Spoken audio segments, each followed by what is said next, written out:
before we go any further, just quickly give me your bio and keep it exciting. Don't make it boring. All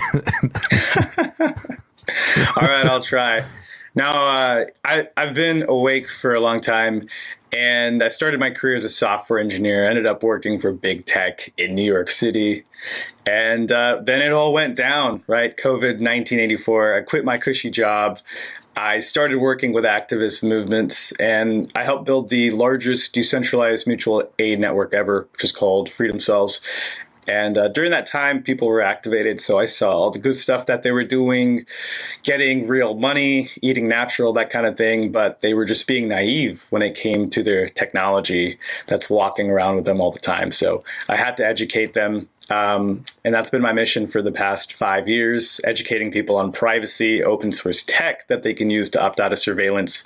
I've got a blog on Substack, and I'm the founder and CEO of a privacy solutions company. Knowing what you know now, Hakeem, would you go back to 2019? I think that it was very important for it to happen the way it did, because it got a lot of people activated. And just for the record, I was awake to vaccines like way before that time.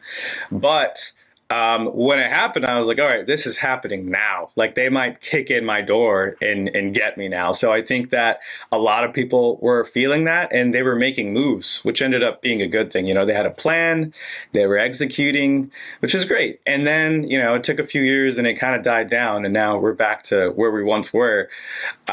So I wouldn't go back to the way things were, because now, we all know where this is going.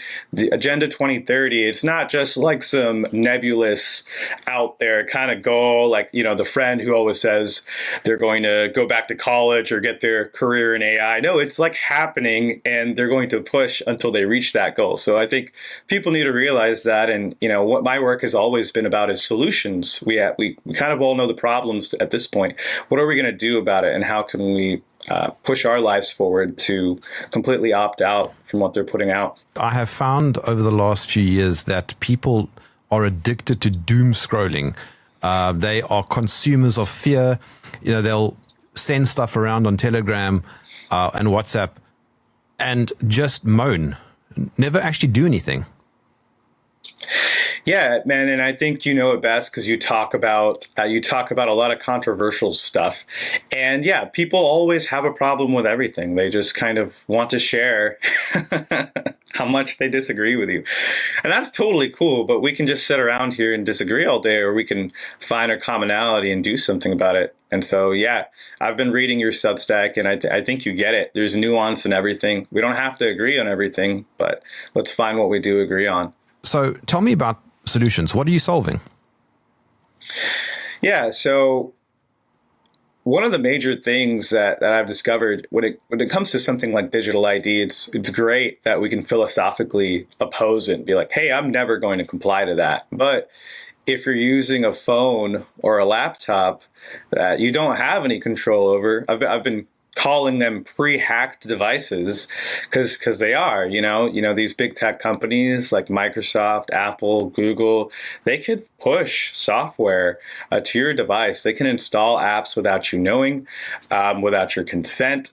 And you can't even remove them. Like, they have the power to do these things. So it's great that we oppose digital ID, but it's also going to require our personal infrastructure to resist in a meaningful way. Otherwise, here's what's going to happen. And here's what we saw during the pandemic as well, is that no one was downloading contact tracing apps.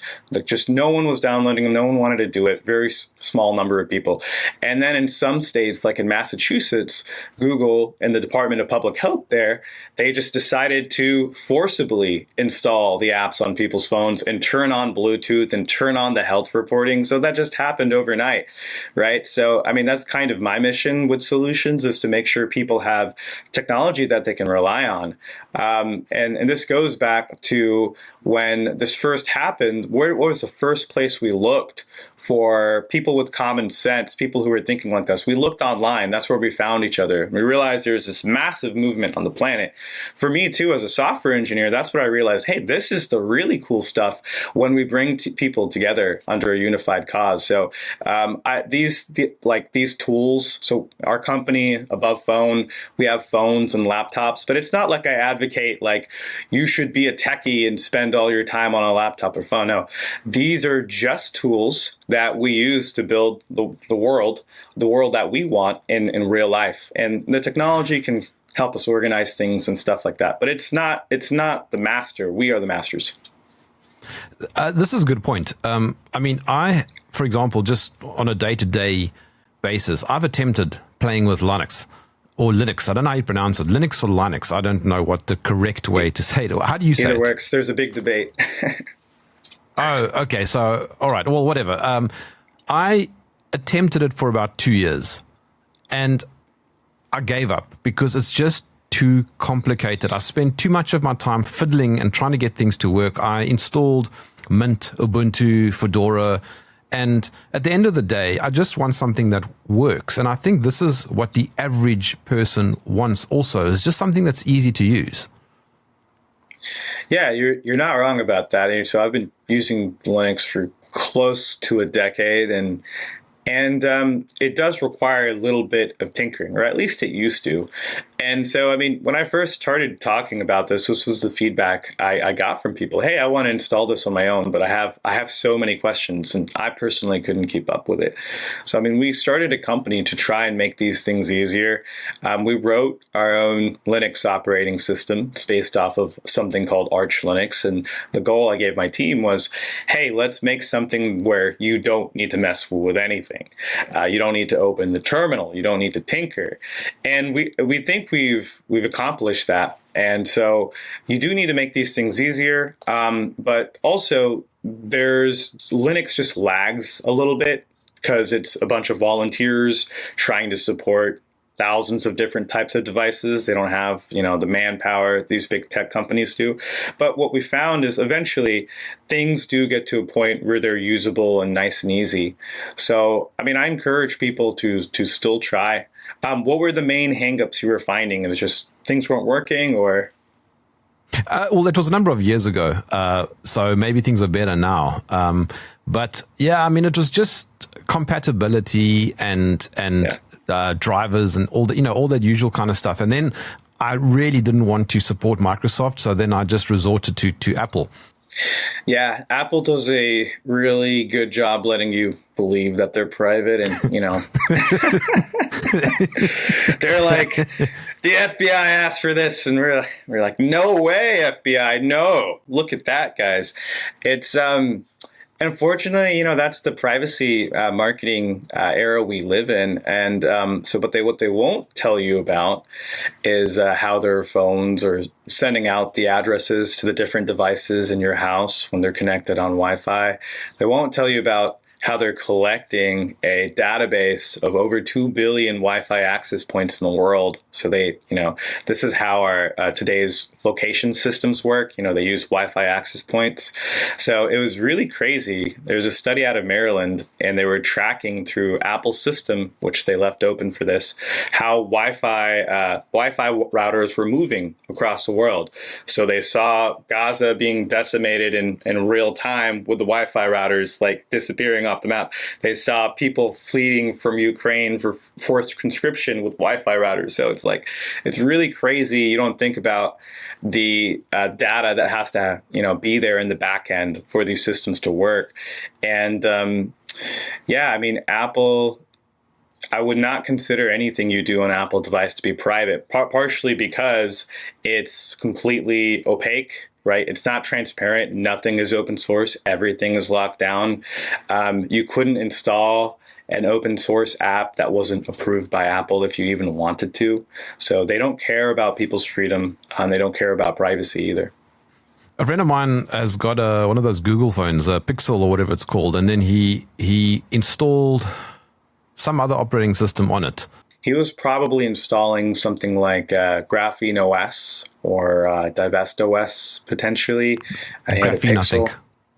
Graphene, right? And that's what I recommend. That's what our company sells above phone. We sell phones with Graphene OS on them. Of course, if people wanted, they could install it on their own, but you'll find that it takes time to get into it and to learn. But the reason we recommend it is because it is the most secure and private phone you can buy out there. Jerm, give me 1 second. My phone is. What you've been talking about a lot now is digital ID. This is integral, actually. I mean, it's completely connected to the issue of privacy. Yeah, it is connected to privacy, and then it goes a little bit past privacy to actually being about control, right? Where people have accepted that our phones are listening to us, but so what? The worst they can do is show us ads. Well, digital ID is the other half of that. It's the control grid. And as you saw in my report, I tried to be very extensive with the research and looking at 6 continents everywhere in the world. This is happening everywhere in over 90% of countries. So it's, there parallels what COVID-19 84 was like, except there's nowhere to run to like in the past. A lot of people from Europe moved to Mexico in the past to escape the vaccine mandates. Here, I don't know if we have that same option. Every country or government is planning to do something like this. And with it comes putting your basic social services behind a digital ID wall. You really don't have a right to exist unless you let the government create a biometric ID on your behalf, which happens when you take your legal identity and you combine it with your biometrics and you give it in a formal setting. So that's when it happens. That's when you're on their system. I've got your report in front of me, and I recommend, I don't know if it's public, but if it is public, I recommend people read it. So you say here, our research shows digital ID wallets or equivalents will be available to 90% of countries within 2 years, with full rollout expected in 5. Within a decade, digital IDs will be old school IDs will be largely obsolete, forcing reliance on regional controllable digital credentials for everything from travel to trade. That is pretty scary. Yeah, absolutely. And the report is public. It's free. It's available for everyone. You can go to abovephone.com/digital. And yeah, I want people I want to be wrong about this. I want people to find different places in the world I might have missed and say, hey, this country's not doing digital ID. But from what I've found, there's one country next to the Amazon rainforest, Suriname, which is supposed to be a lawless country anyways, right? It's just kind of out in the middle of nowhere. There's 15 countries in Africa not doing digital ID. So, hey, that's something. But it's my country is. Your country is as well. Yes, the president, has said that that's going to be a main priority for them this year. For the G20. Right? Yeah, exactly. Right. So this is happening everywhere. And so there's a progression to get there, though. That I think that's really important, is that it relies on our consent. You have to be willing to go into the office or the setting or wherever and provide your legal identity with your biometric identity. Before enough people are on it, they can't actually start shutting things down, because it would hurt the economy, and they need enough people to adopt. So the next 2 years are really important, because we'll start to see these pushes for adoptions. The countries that are working on digital IDs apps will have those out and available for people. So you'll get to see that in the next 2 years, and we really need to resist. We need to have our own economic systems before that point. So I like to give people a timeline so they just can prepare and plan ahead. Yeah, I mean, something very interesting that you've pointed out in your report is the voluntary facade that you call it. But you say that is just a trick.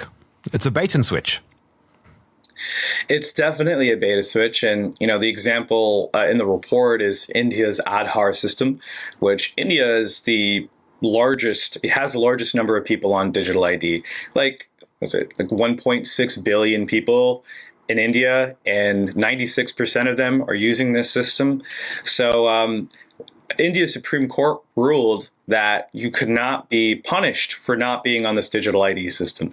But that didn't stop the banks from demanding your Aadhaar ID. That didn't stop the cellular companies from threatening to shut off the phone service if they didn't give them their Aadhaar ID. That didn't stop landlords for using the Aadhaar ID as a way to screen applicants, right? So it's really interesting, like India, maybe it's because of their caste system or something, but they went the full mile to the point where even regular people were imposing it on each other as something that had to happen. And I think that the world as we know it is over when we reach that point, because as digital ID grows in all these different places, now that data is being analyzed. It makes it possible for us to have programmable money, which India also has, the largest use of programmable payments, which is the second aspect of digital public infrastructure. And all of these things that you kind of see in the UN messaging and the World Economic Forum, they become possible. If you're using too much heat at your house, they can just turn it off, right? But they need that legal identity tied to everything you're doing. So that's where we're going with this.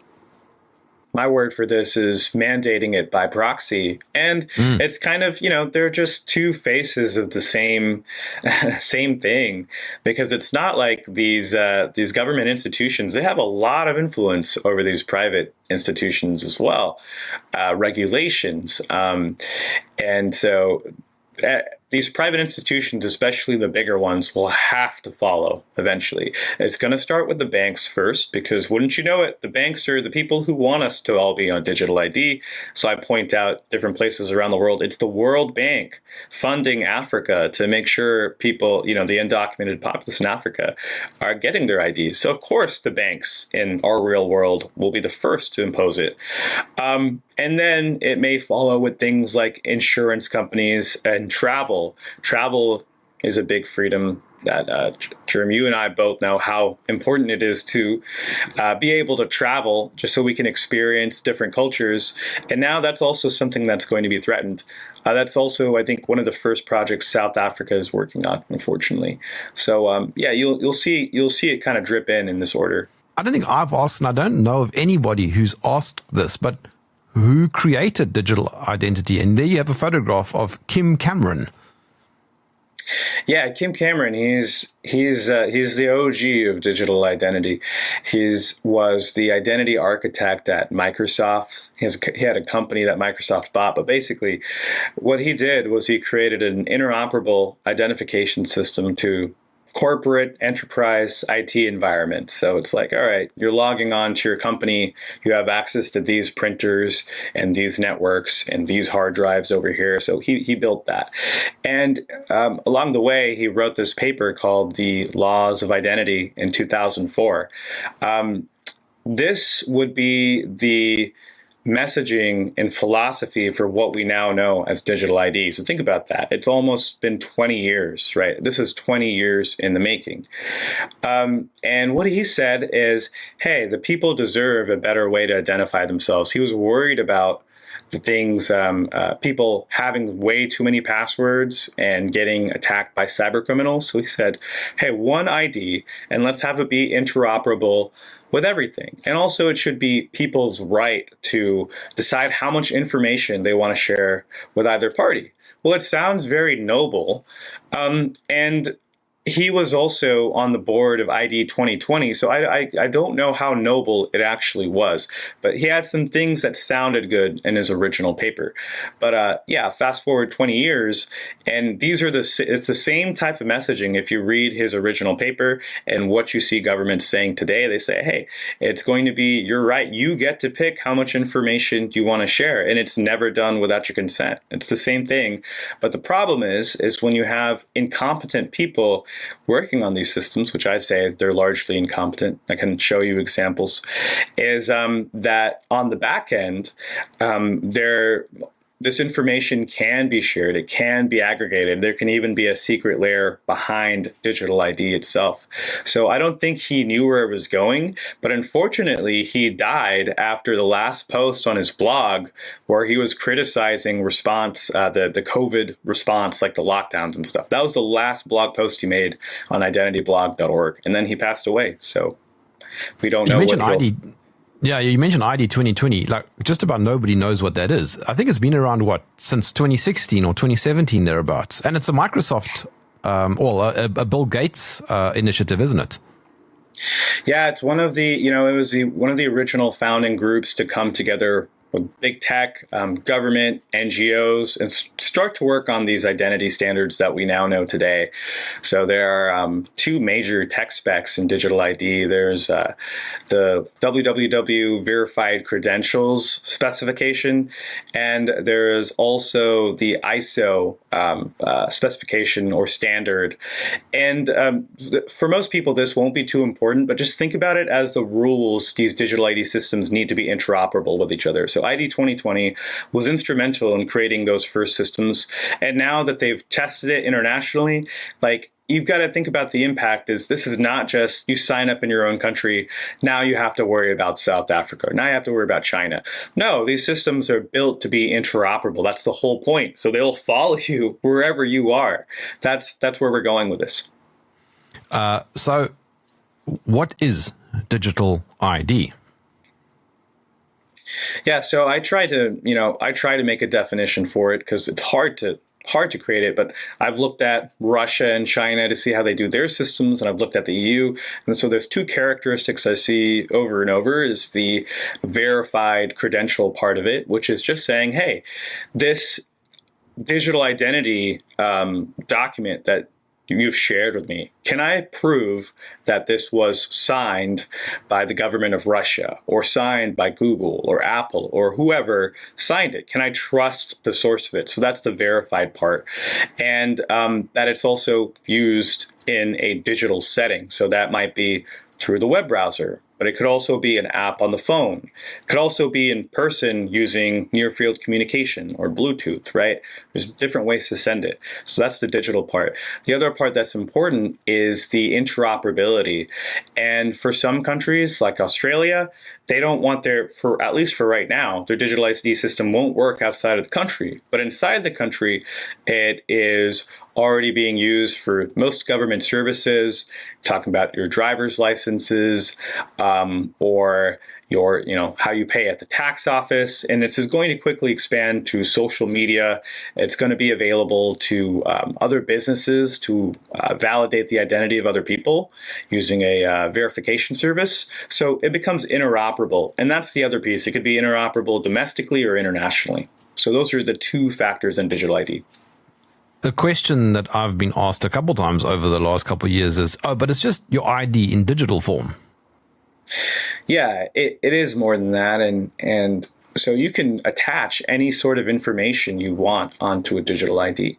You could have diplomas attached to your digital ID, and I predict within the next 5 years, you're going to get to start seeing digital diplomas as well.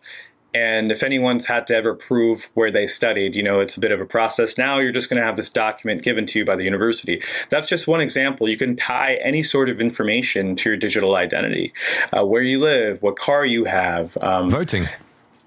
Voting, yeah, exactly. Whether you're eligible to vote, whether you have kids or they're adopted, you can kind of integrate them with one another. And so eventually it will become a thing that can have a historical log of everything you did in your life. Although I will say that, so with those types of things that might be attached to, because it's kind of like a credential, so it'll be minimal. You probably will have different credentials for things. And then also every time you use it, let's say at the grocery store, there will be kind of an interaction mechanism with your digital ID and what you purchased that day. And there will probably be like a subsystem, maybe a payment system or a credit source system, like you were saying, that's like, hey, here's your legal identity. Let's reference it with this historical record. It may not live exactly on the digital ID, but that's what this system enables being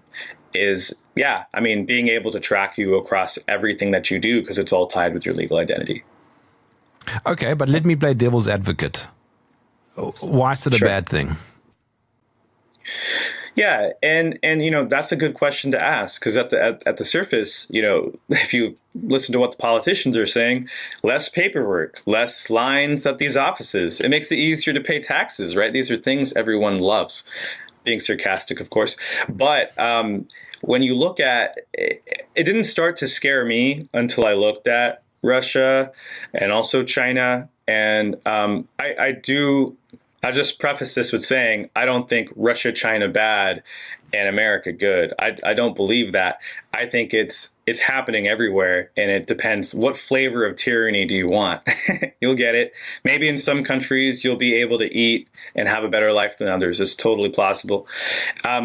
But when I looked at Russia and China, I was kind of surprised. More with Russia, their digital ID system is already integrated into the CCTV cameras. So right now, they've got this war in Ukraine.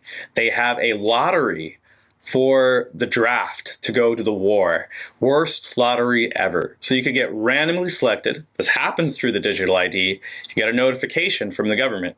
You have 20 days to report in to your field office. What happens after 20 days? They pull you off the street. How do they know you're on the street? Because of the CCTV cameras in the Moscow metro, soon to be on the buses. They can recognize your face and tie it with your legal identity and send someone to come get you. So a lot of people over the past few years have been complaining about how Ukraine does this. They do it the old-fashioned way, where they just kidnap random people off the street. Russia's doing it the dystopian way. With China, China's digital ID system is actually, like, technically it's new, according to this definition I have. But they have these huge big tech companies which are their own form of digital ID. And so what we saw during the lockdowns is that these health passes that they had, which use some of the same technology as digital ID, could be turned off to restrict travel. We saw that with some of the bank protests. There's also this aspect of the social credit system in China, which I'm not an expert on it, but what I researched was the public dishonorable citizens website, which is crazy. It's public. You can go see who's on it, at least the records that are being added to it. And if you end up on this list, no one will want to work with you. You can't buy plane tickets. You'll actually have to end up going in person. So it becomes a way, this is the data exchange piece of digital public infrastructure, where all the information is shared. If you fuck up in one aspect of life, you could get sued, you could have a divorce, you could forget to pay taxes, something happens. It impacts all the other areas of your life. Also, if someone doesn't like you, someone who's powerful enough to influence the system, which is not that hard to do, it could cut you off from the rest of the world. So as you might know, I was in China recently, and I certainly have many reasons to criticize it and many reasons not to criticize it. I try and see the nuance, the complexity. And I'm certainly not pro-China, and I'm certainly not anti-China. Why would I be? I'm South African. But I did notice no cash anywhere. Like I couldn't purchase anything without Alipay or WeChat. And everything, by the looks of it, is moving into WeChat and Alipay. Now, that is a form of digital ID, isn't it? Yeah, and I'm very excited to read your report on this. But yeah, from what I've seen, there is no point in having cash. If you have cash in China, they'll be like, what are you doing? Just use one of these two apps. And you could say that in their own way, Alipay and WeChat are a form of digital ID. Why is that? Because you sign in with biometrics. It's used for different things on the app, like authorizations. It's interoperable because there's this little app economy where third-party developers can integrate it with taxis, anything they want. So yeah, you could say it's a digital ID system in of its own. And what people should realize as well, like these two apps together, a staggering number of people use. It's like everyone, right? So imagine 1.8 billion people using these two same systems. Now, what happened recently was the Chinese government decided to say, all right, let's make it official. They came up with the cyberspace ID. And so now the cyberspace ID is another biometric. You enroll with your biometrics and you can use it to sign in to Alipay or WeChat or 80 other apps, right? So it's this final layer. They didn't really need it in the first place. They could have just gone through one of those two companies, but they decided, hey, this final layer, which if that's cut off, it'll impact everything. And of course, they've had for years, since 2015, like you have to use your legal identity when signing up to things online. So it hasn't been that far away from them. On my phone, for example, to access my banking app, it uses biometrics. I don't see that as a bad thing, because if somebody steals my phone, then they can't access my bank account. Yeah, it's you could argue that it's more secure because it's your biometrics. But let's move. You got to remember, like with cybersecurity, it's a cat and mouse game.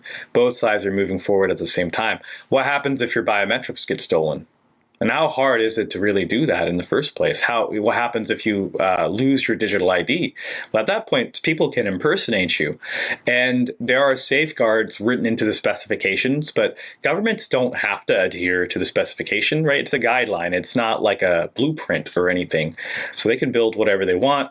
And what we've seen is that these digital ID systems do get hacked. It happened in Aadhaar, India's Aadhaar.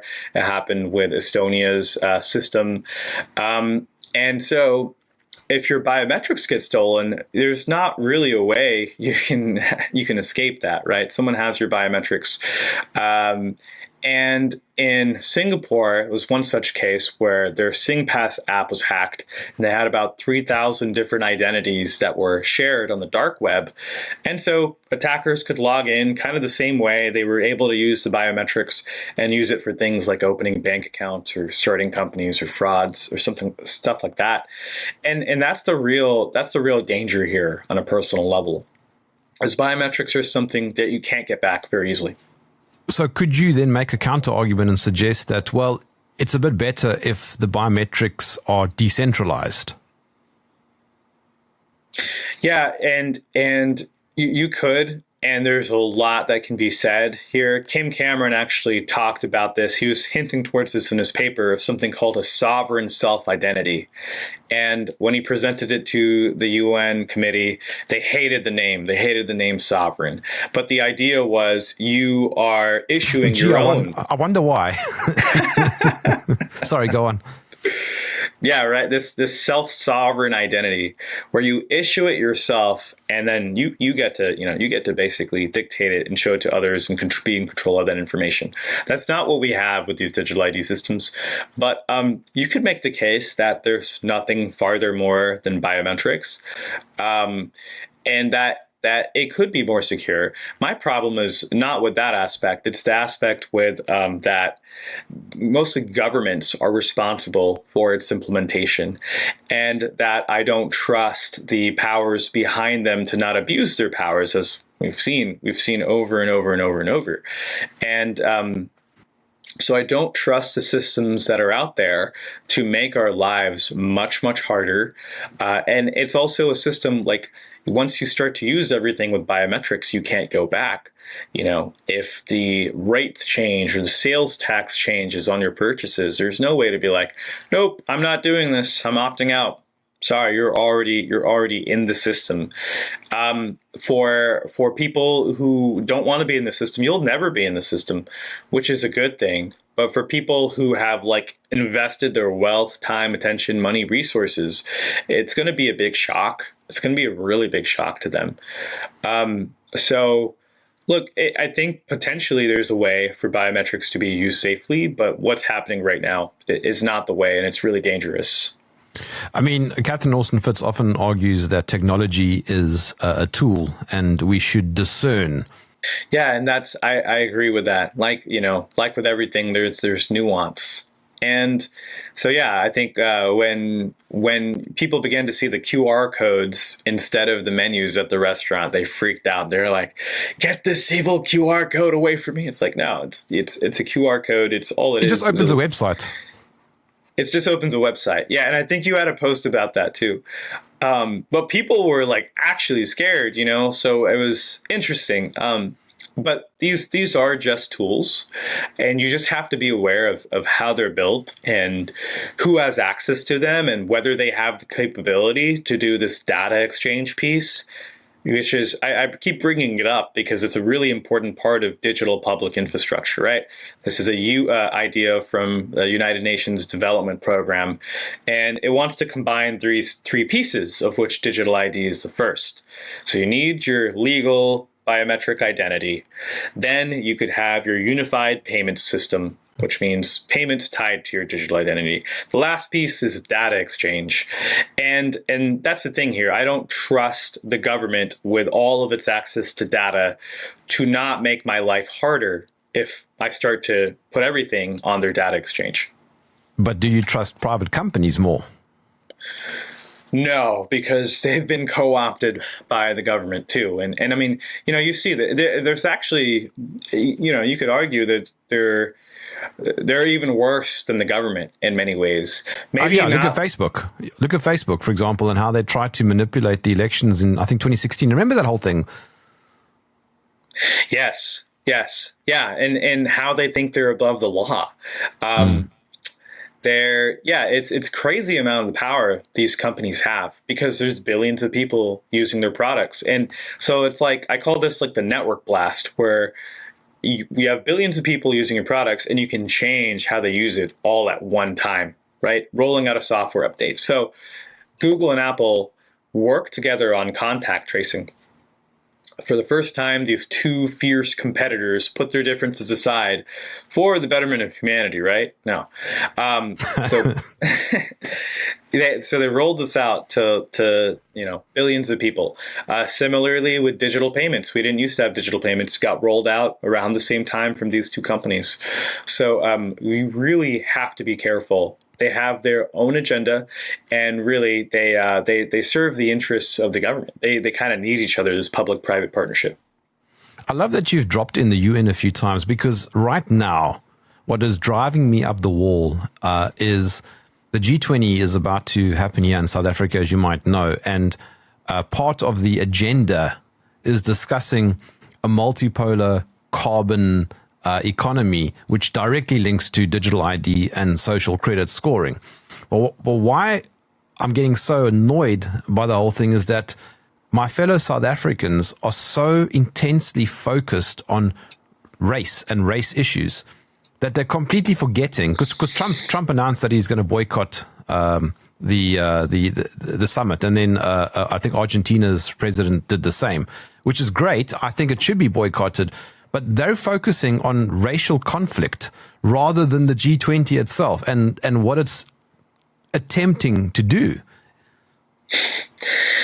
Yeah, and so it's a clown world, right? And the problem is this Hegelian dialect. Like, I think people let their emotions be used against them way too easily. And not saying that these aren't impactful issues, but these problems are allowed to happen. But and I've traveled the world a little bit this past year. Immigration is a thing that's happening everywhere. I was talking with some people from Iceland the other week. They said that a fifth of their population is now immigrants from other countries. Happening in the UK, happening in Europe. It's being weaponized, and so that people like Trump and Milei can come along and say, this is such a problem, we're now going to need biometrics at the border. So the problem, reaction, solution that we all know about is happening. And it's important to keep sight of the real issues on all this, right? Which I think digital ID is definitely one of them. I think the immigration issue is really important as well. But it's not something that you can pitch the government, do something about this. And then they're like, okay, we're going to deport a few people. No, it's like, if these people are here and if you can't get rid of millions of people, what's the next best thing to educate and integrate them on the ways of life there so there can be harmony? That's what I personally believe. Being an immigrant to the United States, it's like I've kind of seen, and in the United States, it's kind of backwards, because you go into every kitchen, like you go into a restaurant, their kitchen, guess who's working there? Undocumented illegals. So you can't have it both ways. You want cheap food. And then you got, is it Keir Starmer who said that if the UK implements digital ID, it will help with the immigration issue. Yeah. I don't know what he's smoking. He's going to too many of those Boris Johnson parties. Yeah. So it's like, how is a thing on your phone going to stop boats of people from coming into your country? It makes no sense at all. And yeah, and so like Keir Starmer is a great example of someone who just went too far. He went way too hard. And people are rightfully protesting. Maybe it was actually a measured move, because we know that they kind of like to measure the pushback against these things. So they're like, all right, hey, Keir, say the most ridiculous thing, which is actually truthful. Because I do think that's on timeline with 2030, going back to the UN, Sustainable Development Goal Target 16.9, everyone will have a legal identity by 2030. They want to reach that goal. So Keir Starmer saying that it's right on the timeline, and it should freak everyone out. But I think I've spoken a bit enough about this problem to say that right now, the most important thing that you could be doing is going out in person and saying, hey, this digital ID system is coming.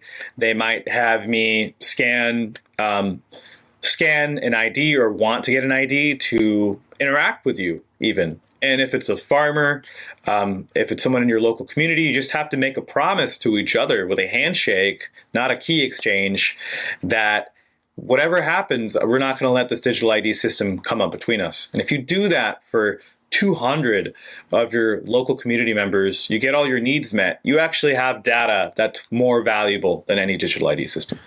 I love this example that you use in your report of how digital ID can work just on a real world example. So I'm going to read it here. Fred wants to go to his local pub using a digital ID.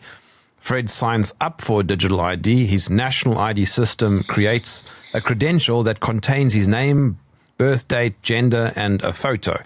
The issuing system then signs the credential with the private key. The credential is sent directly to Fred's digital identity wallet on his mobile device, where it is saved. Fred goes to the pub. He's asked for his digital ID. He scans his phone, which receives a request from the bar requesting the relevant credential, which is his age, which is then shared. The bar's digital ID terminal verifies the credential's signature with the public key of the national ID system. Yeah, it'll happen instantly.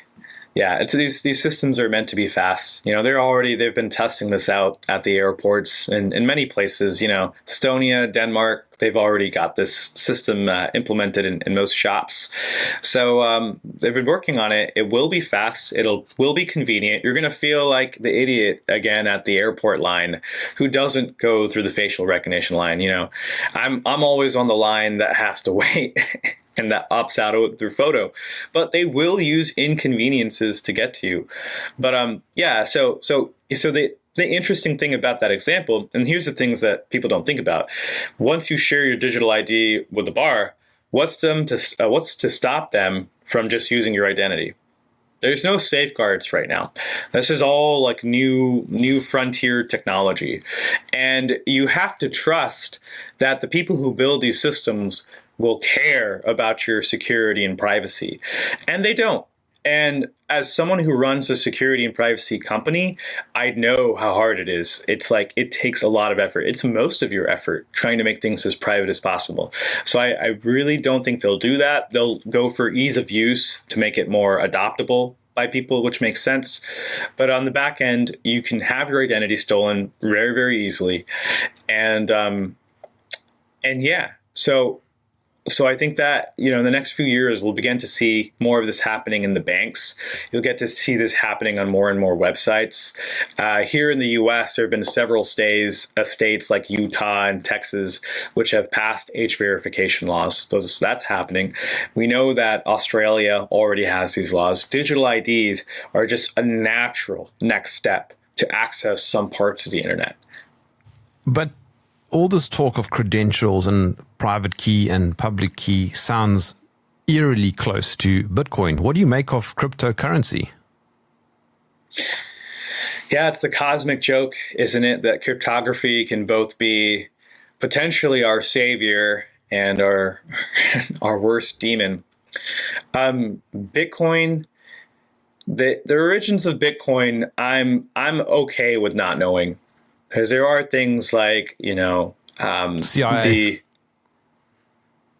Yeah, like the SHA-256, and which is the crypto suite for Bitcoin, and that being created by, I forget what it is, like NIST, National Institute for Standards and Technology, which is closely related to the CIA, or sorry, the NSA.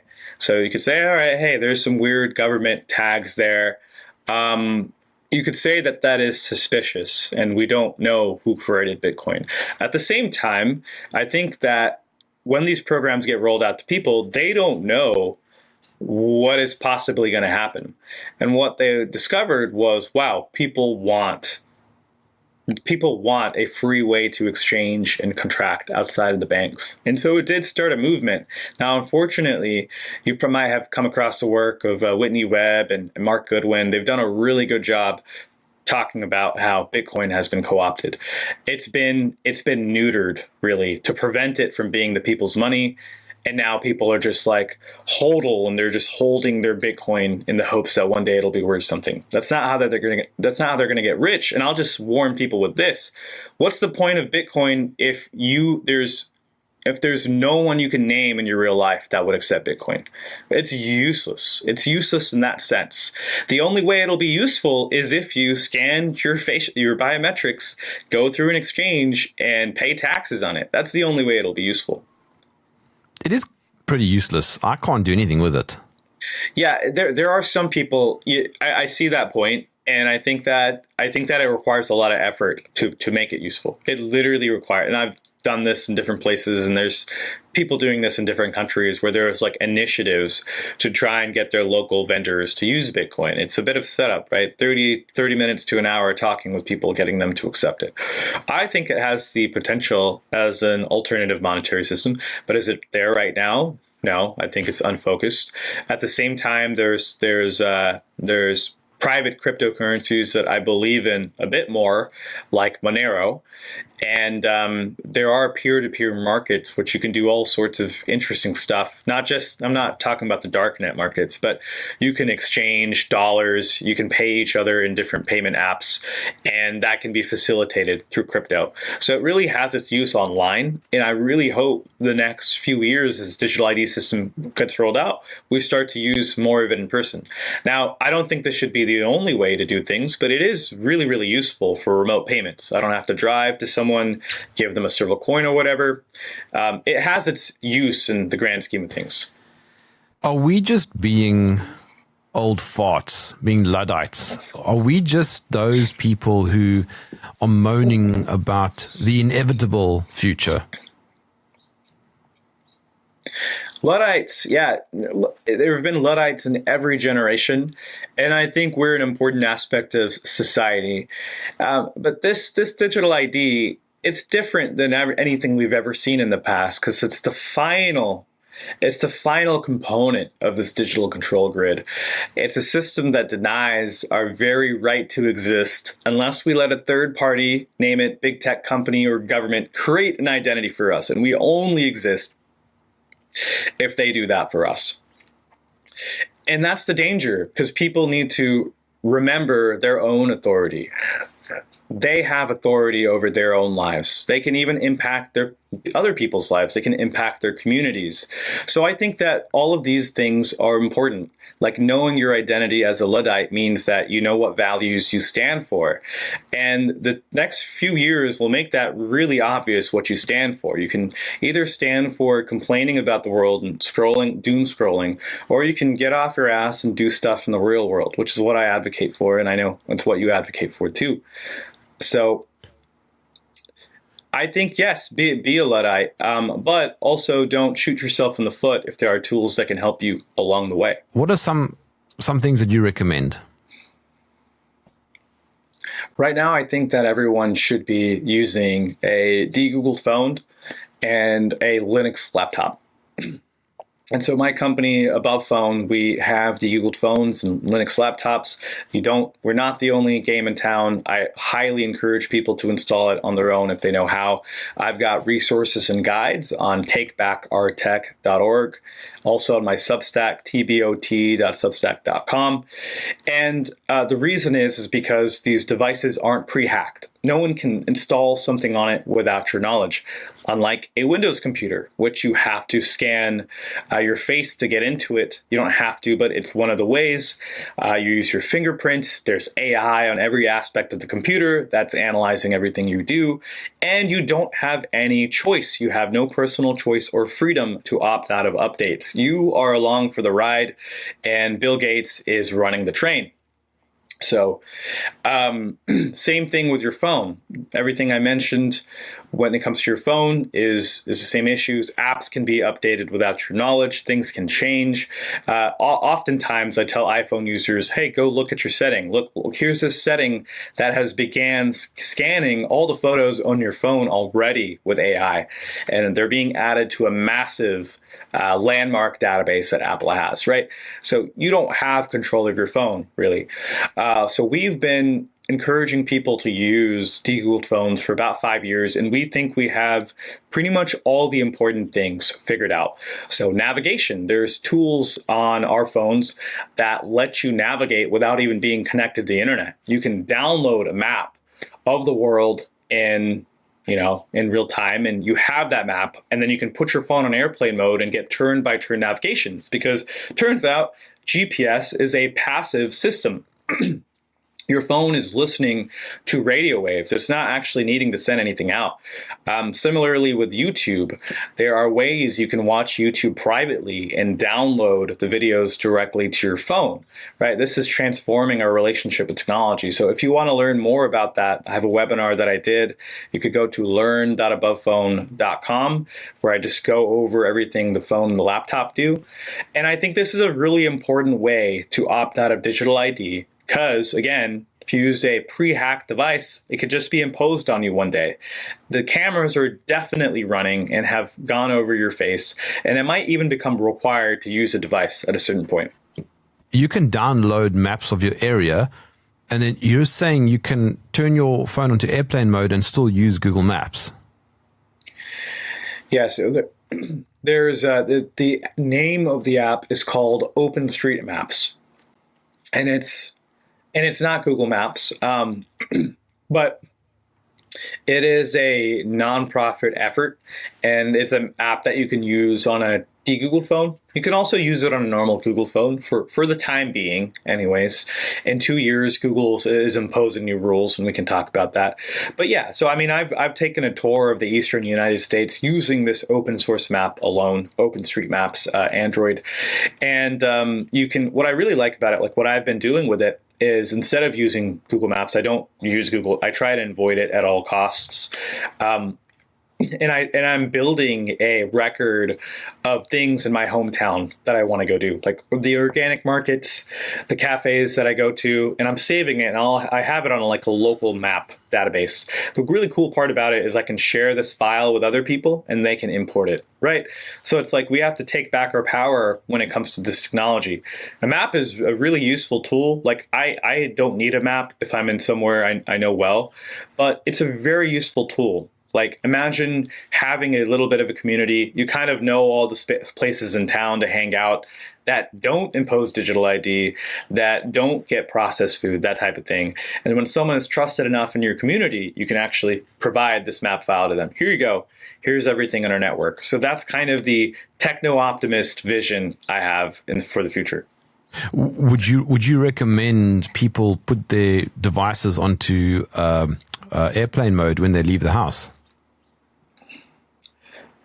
If you're going to a protest, most definitely.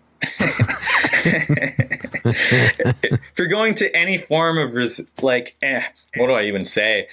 If you're going to go be active for a cause somewhere that might attract any sort of attention, just leave your phone at home. Don't even take it with you. So There's Google's Sensor Vault, which you may have heard about. That's the geofencing database. This is a new type of law enforcement tool that lets them pick a date and a time. So they have a law enforcement, they want to know where someone was at the scene of the murder. So they go on the map, they draw a box around the area, they pick a date and the time, and they can actually pull up all the Google phones in that area. So they've had the power to do this. They used it during the infamous January 6th protests to catch people. They've used similar things to around, like, these are the most popular types of law enforcement warrants in the United States right now. I think it's like a few thousand a year, but they've blown up in popularity because it's less groundwork that they have to do. And they also land innocent people in jail. God forbid you let someone borrow your phone or you log into your account on someone else's phone that happens to be a murderer. And I talk about this on the webinar. There have been innocent people who were in jail and lost a lot of things because they were more likely to trust the data than they were that person's alibi. So all these crazy things can happen when people use big tech phones and they don't realize it. There are a lot of things that happen on the back end. And I haven't even talked about the data centers or anything like that yet.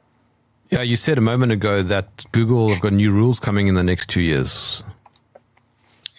Yeah, so with the rise of open source software, Linux laptops, and de-Googled phones, Google is actually threatened. They're threatened by this. And so earlier this year, I think it was in March or May, they published a blog post saying, hey guys, we studied the different place where you can download apps. To provide some context, if you use an Android phone, you can install an app from anywhere. They're called APK files, and it's an app you can install on your phone. You can get it directly from the developer's website. So if you use maybe a web browser or a search engine, you might realize you can download it directly from their website. It's not like that for iPhones. They can only download things through the App Store, right? So Google had this freedom, and it allowed for this community to develop of people building free and open source apps where the code was transparent so you could see that there was no tracking in it. And this is too popular now because YouTubers are talking about it, people are talking about it, people are using it. And now this community has grown so big, Google says, all right, we got to lock this down. And what they're doing is by 2027, they will make side loading, installing apps on the side, impossible for anyone who uses a Google phone. That goes for Google, Samsung, Chinese brands like Xiaomi, OnePlus, anything that is licensed Google operating system, they won't be able to install the rest of the apps that are already sitting out there. So it creates this digital wall between us. And it sucks for them. It sucks for people who use big tech phones because it's not for the people who use de-Googled phones. It's for the people who use big tech phones. When I was in China, I saw what Huawei. They've now developed their own operating system and their own apps, and they've developed an entire ecosystem. What do you know about that? Yes. It's the battle for app stores. This is crazy. But Google can bully multi-billion-dollar companies around. It's actually really cool to learn about this. But basically, what you see is Google has these malicious or exploitive licensing agreements. Hey, you want to use the Google operating system on your phone and get all the benefits that it comes with? Okay, that's great. But you must only use the Google Play Store. You can't market your own Play Store. You can't pre-install these certain apps on the phones, like Epic Games, Fortnite. That was a whole controversy. So Huawei has probably been dealing with these issues under Google, and they've decided, all right, we don't want to deal with this. We don't want to continue to offer Google Play. We want to build our own ecosystem. So now they are launching this alternative, and I'm not sure how it's going to go. They'll have to work something out with Google to at least be able to run there's called Google Play Integrity, which is a check to make sure it's a licensed Google device. So they'll need that because a lot of apps around the world will require this. But if they don't get it, which they might not, because China has, so much going for it, and so much like people who are dedicated to it. If it just works with Chinese apps, I'm sure that's all right too. So yeah, big tech companies are starting to realize that they shouldn't be bullied by Google. There's also some antitrust rulings in the EU that have pushed Google further back. What would your nugget of wisdom be? Yeah, so you have about 2 to 3 years before this starts becoming real, and it starts to impact your life on a day-to-day level. If you're in the EU, it'll happen sooner. If you're in the United States or Mexico, it might take a little bit longer, but it's happening. Wherever you're at in the world, it's happening. And you cannot let it get to a point where most people are using this digital ID system, because then there's no point for them to continue adopting, and they will put the walls up. So imagine one day you get a notification from your bank saying you don't have a digital ID, you can't access your funds. Or you go to the grocery store and those little doors and stuff that they have, those little terminals that they have before you enter the store, now there's a place to scan your digital ID. What are you going to do? If you don't do anything about what I just said, you're absolutely fucked. You're going to have to figure something out. You're going to have to comply with a digital ID and everything that comes after it, which means you'll be a slave in its own way. Or you can take these next few years to build that local community that's so important. Have alternatives for this. When they tell you, hey, you can't access your bank account, well, it's okay, because you have a barter network or you have an alternative currency, you're invested in gold and silver, you're growing your own food, you're more resilient. When you go to the grocery store, same type of thing. It's very important for us to build these local networks now. And for the communication side, to make sure you have devices that can't be hacked without your knowledge. So the timeline is there. This is another COVID in its own way, and it's setting the stage for complete world domination. So reclaim your authority. Is this the hill to die on? I think so. The Agenda 2030 is one thing that gets brought up over and over again. And I think this is the sucky part is this is like just the first piece of Agenda 2030. And once the digital ID is there, the rest of things can come after it.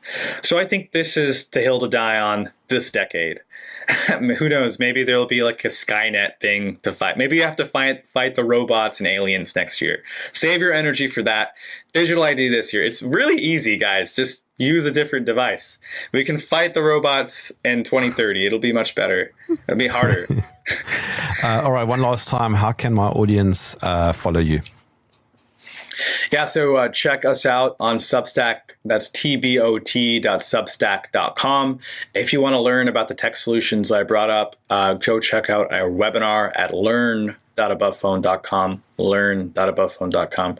We also have, it's the end of the year, so we're having a sale on privacy phones and laptops. If you want to learn about that, go to abovephone.com/Jerm. It's just Jerm's name. And yeah, I didn't know about that. I should have mentioned it to you, but we wanted to set something up. I'm gonna go have a look. What's on there? It's just your face, really big. Jerm recommends. But no, just kidding. I do. I recommend. All right, Hakeem Anwar, thank you for joining me in the trenches, my friend. Thank you, brother. It's an honor to be on. Thanks, everyone, for listening.